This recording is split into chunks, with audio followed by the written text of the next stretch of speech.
from the New Arts and Media Studios in Milwaukee, I'm Charles Purcell. This is The Log. Well, we have to talk about the very big, very bad bill, which looks like is going to be passed by the Senate probably on Monday. And then that version goes back to the House. That could be passed as early as Tuesday, unless we do something about it, of course. Got to talk about the big SCOTUS decision regarding so-called universal injunctions. That's a big deal. Both of those things, of course, the very bad bill and the SCOTUS decision assisting in creating authoritarianism, or solidifying authoritarianism, maybe I should say. Got some events and boycotts to talk about, but we're going to start with the Jeff Bezos wedding, which, I don't need to talk much about. I'm not really following it. I just saw the headlines enough to know that it's disgusting and gross, that the people of Venice have been protesting. In fact, they protested enough they had to change the venue, I guess. There were so many protests. But it's just such a obscene, ostentatious, Gilded Age kind of a spectacle. It got me thinking about the Gilded Age and how, the parallels just seem so evident. So I went back and I watched the PBS American Experience documentary a couple of years ago, The Gilded Age. Man, history never rhymed so hard as it's rhyming right now. We had J.P. Morgan and Carnegie and the Vanderbilts. Now we got Musk and Peter Thiel and, of course, Jeff Bezos and his bizarre, Botoxed, surgically enhanced bride. My God, it's just a freak show. It is. It's our Gilded Age. At the time, the super wealthy flaunting their wealth while workers suffered lives of poverty, of drudgery. And in some ways, our current Gilded Age may be even worse because our super wealthy, our oligarchs, control social media, control the press, control information, control the technologies that permeate every moment of our lives. It's one thing to manufacture steel or to build railroads. These guys are in our heads. In the case of Musk's Neuralink, quite literally. So, yeah, our Gilded Age is pretty intense and pretty gross. And the Bezos wedding, again, I'm not following it, but you can't help but see headlines. And all the guests, the guest list, screw Oprah. Oprah can go kick rocks. And her little girlfriend, what's her name? The morning news host who flew into space, I forget her name. And Tom Brady and the Kardashians and, it's just... And, the Orange Menace loves the Gilded Age. He's mentioned it many, many, many times about how that's when America was at its economic peak. That's when we were the richest, the most successful.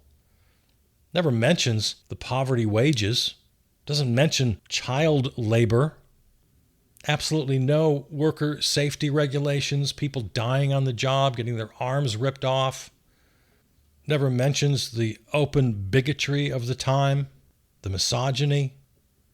Yeah. And even the Orange Menace isn't that dumb. I keep telling you how stupid he is. Even he is not that stupid. He knows full well what was going on in the late 1800s as far as rights and protections for workers, for women, for LGBTQ, for folks of color. He knows. And he's fine with it.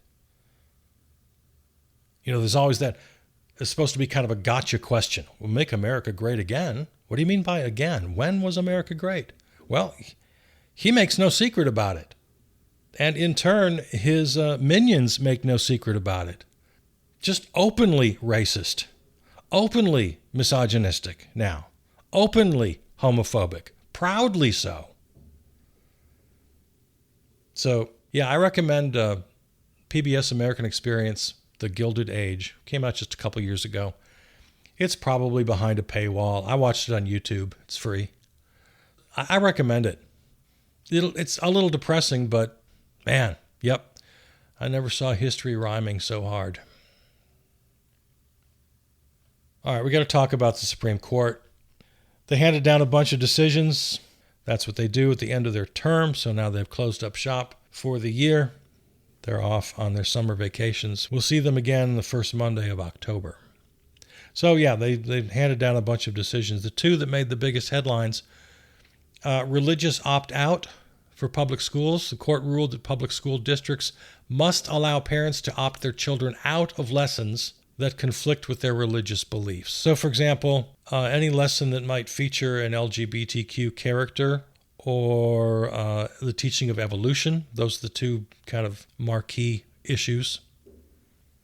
Yeah, parents can just call up the school and say, no, evolution is against our religion, or gay rights against our religion.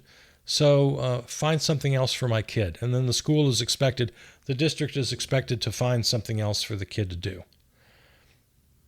I don't know, just put him in a room, let him sit and read a book. But the decision itself is ridiculous. Of course, it was 6-3. Someone having a fundamental constitutional right is never a religious opinion. Well, I take that back. It can be your religious opinion. You can have any religious opinion you want. But when a religious opinion is in conflict with an established constitutional right, then these parents and their children have zero right to be accommodated. Bigotry has no standing that requires accommodation from the state. This just on its face is so dumb. It's so blatantly anti-constitutional. I'll confess, sometimes it's really difficult to articulate an argument about something that is so obvious. I confess, I have a hard time with this. You're going to expect a public school to make special accommodations for children whose parents don't want them to learn basic science. Well, we believe in intelligent design. We believe in the holy divine creator, and we reject the theory of evolution, so you have to accommodate us. That's just, I don't even know how to argue that. We believe in our family that 2 + 2 = 5. You have to accommodate our religious belief. It's just so dumb. I don't know. Help me out. I have a very hard time. This is the most difficult thing that I have to do, and that is to argue for positions that are just undeniably, axiomatically true. I don't know. I give up. All right, let's talk about the big decision. 6-3 birthright citizenship case.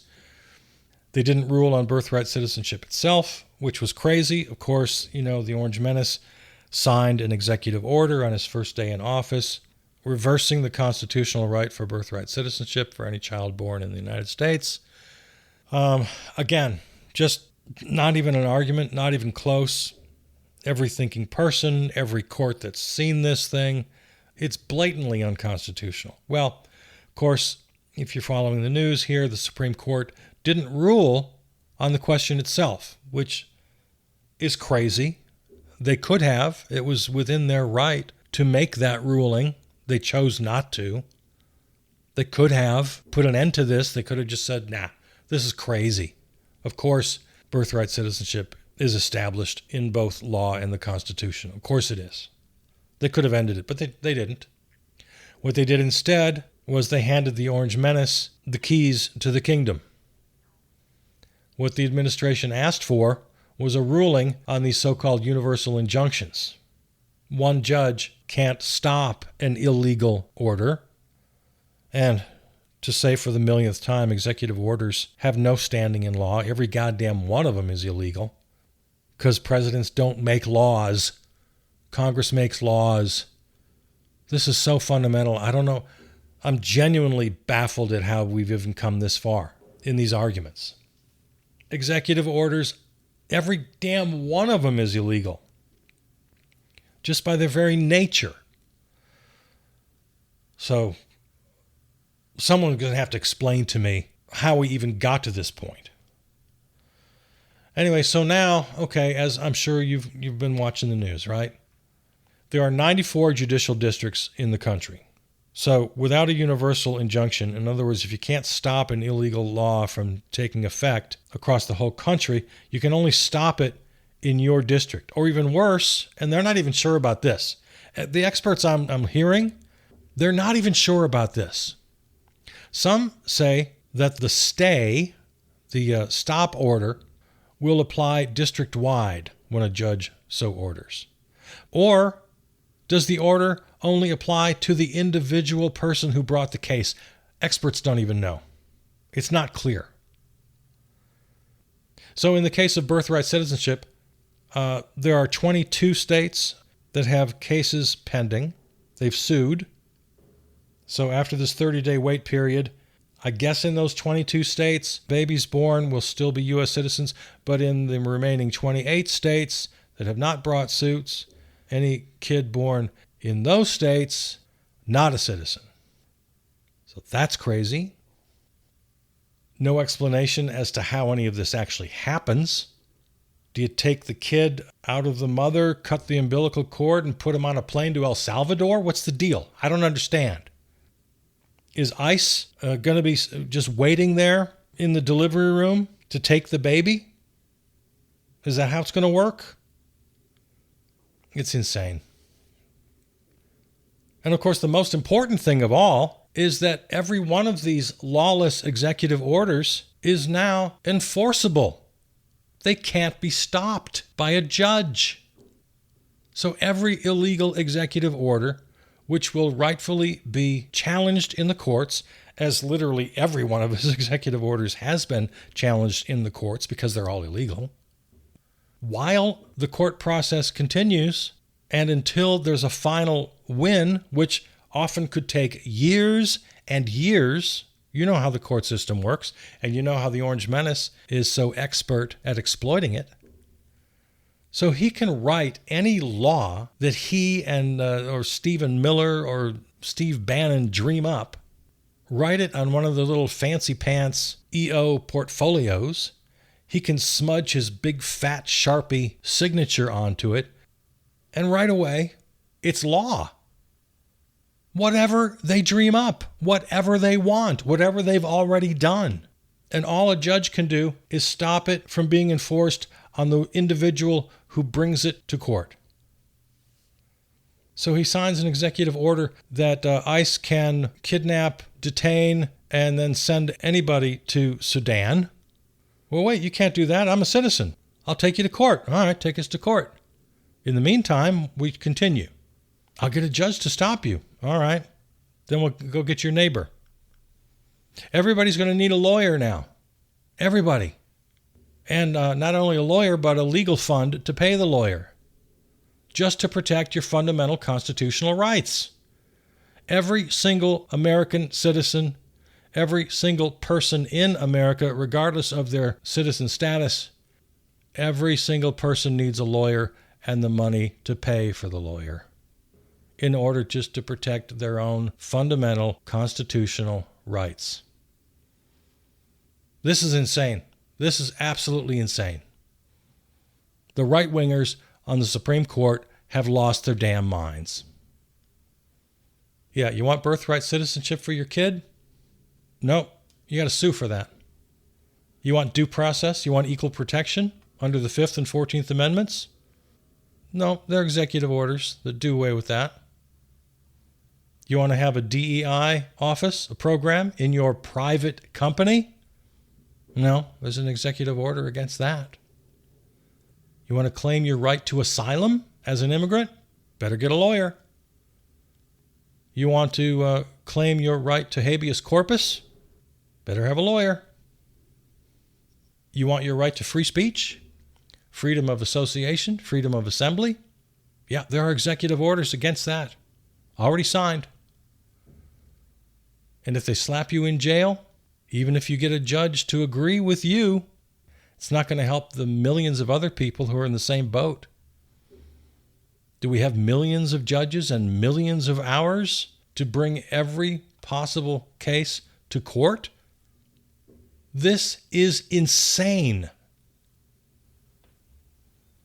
Are you an LGBTQ person who's being denied their rights? Well, you have a right to take the entire federal government to court. I'm sure you can find a lawyer. I'm sure you can find the money to fight the entire federal government all by yourself. And again, even if you win, stopping that order only applies to you, not to your friends, not to your family, not to your community. It's crazy. It's crazy. The president has turned our Constitution into a solemn mockery, Justice Sonia Sotomayor in her dissent. The majority overlooks the directive's illegality. The executive branch is largely free to implement unquestionably unconstitutional policies against everyone except those who take legal action. No right is safe.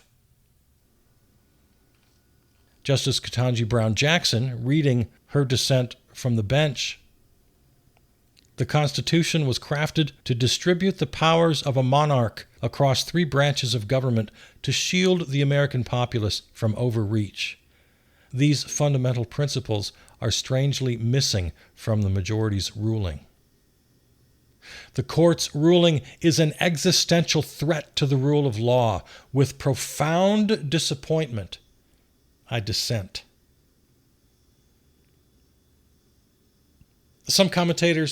Many commentators have brought up kind of an obvious thought. Imagine if Joe Biden had banned guns and the same case was brought. How do you suppose the court would have decided? Well, of course we know that. It's not only just a hypothetical. We know how they ruled against student debt relief. Other commentators talk about future presidents. Well, what if President AOC at some point in the future just mandates a $25 an hour minimum wage? Well, one employer might sue, might even win, but can't get a universal injunction. Every single employer in the nation will have to sue separately. It's crazy. So, you wonder why they don't worry about a future Democratic president writing 150 executive orders about the climate crisis and guns and minimum wage and universal health care. Well, I heard another commentator. I'm sorry I can't give them credit because I don't remember who it was, but they raised an interesting thought, and that is that this only proves that they have no intention of ever giving up power. They don't foresee a Democratic president ever again. This is the plan.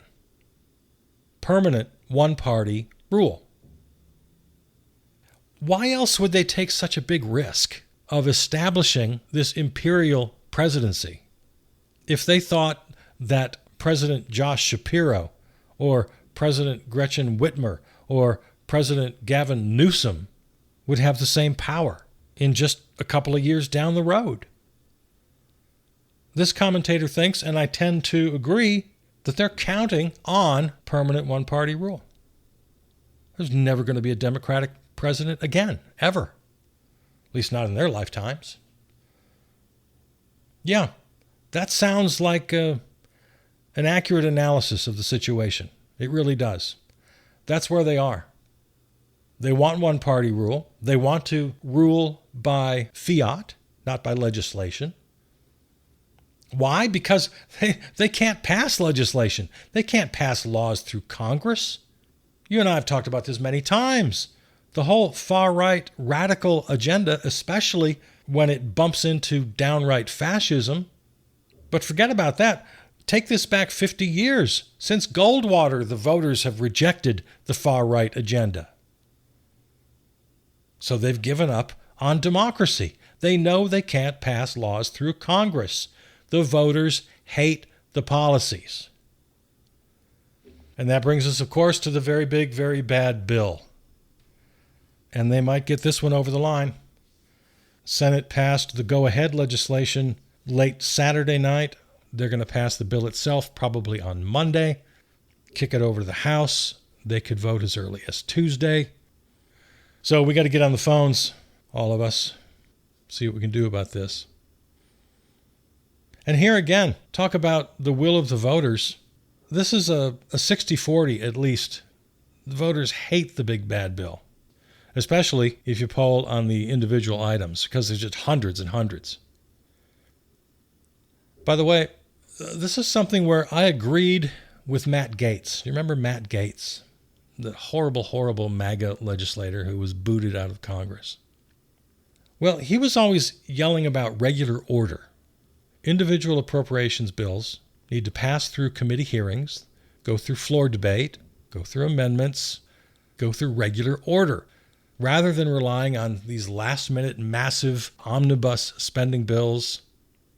Yeah, you and I have talked about this for years. I've been yelling forever.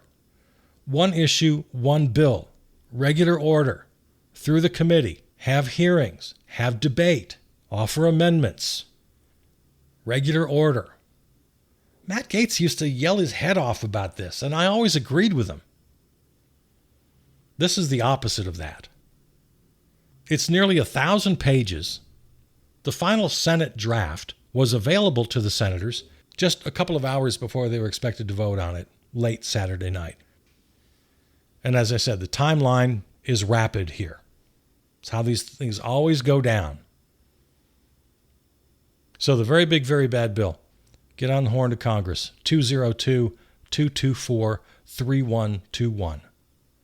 Tell them what you don't like about it. There's lots to not like. $150 billion increase in military spending takes us over the magical $1 trillion annual budget we've all been eyeing for a while. $350 billion for Trump's border and national security agenda, including $46 billion for the dumb wall, and the rest of it going to Tom Homan's Gestapo, kidnapping mothers and fathers and children right off the street, right out of their schools, right out of their jobs, ripping families apart. Billions of dollars going to that.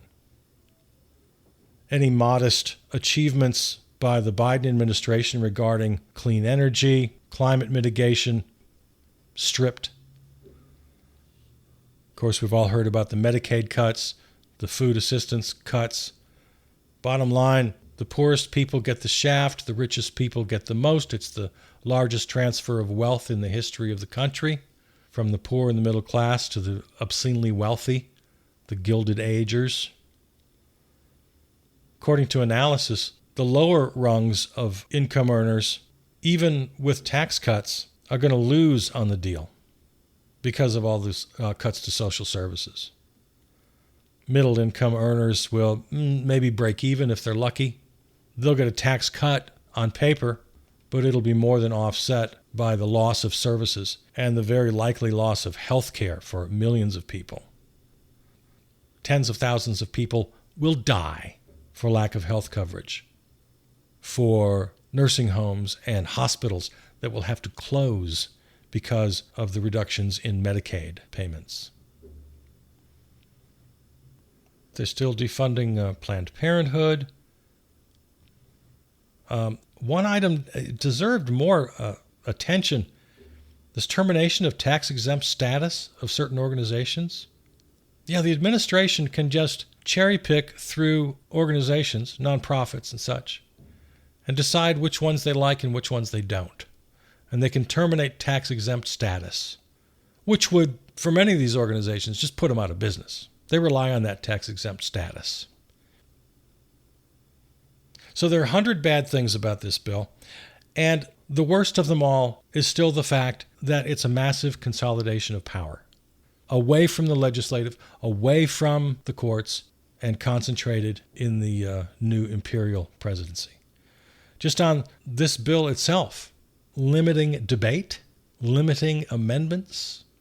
So even in the way they're passing this very legislation, they're changing the rules. The bill hands procurement authority to the president.